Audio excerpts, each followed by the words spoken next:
Ipinapanawagan ni Senator Vicente Soto III sa Senado na huwag ipasa ang panukalang batas na gawing legal ang paggamit ng marijuana. Sa kanyang privilege speech kahapon, sinabi ng senador na lalong makakasama ito sa publiko sakaling gawing legal ito. Sang-ayon sa Republic Act 9165 o Dangerous Drugs Act of 2002, isa ang marijuana sa mga tinuguriang mga iligal na droga. Maaaring makasuhan ng 12 taon hanggang life imprisonment ang mahuhulihan na may hawak nito. Depende sa dami nito.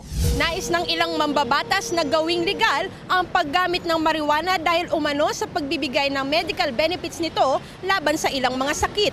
Ngunit handa na nga ba ang mamamayang Pilipino sakaling maisulong ito sa Kongreso? Hindi maganda po yun. Kasi nakakasama sa sa utak ng tao. Hindi bawal yun.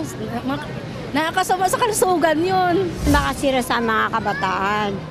Kaya hindi talaga ako papayag. Maraming kabataan kasi ang magiging addicted paggamit nun. Hindi naman dapat sa batas yung paggamit ng marijuana kasi nakakasama po yun sa mga bata. For me, as a student, mas lalong magkakaroon ng maraming crime po.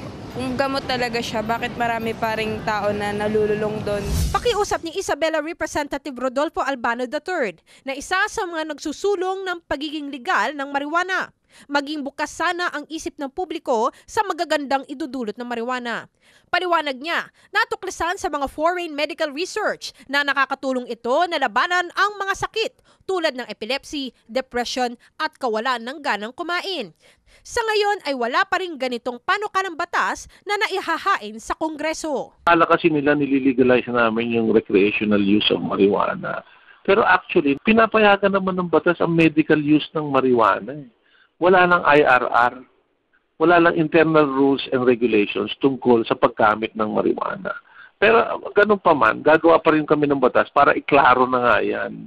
Ngayon, kung sasara nila yung pag-iisip nila para dyan, bahala sila.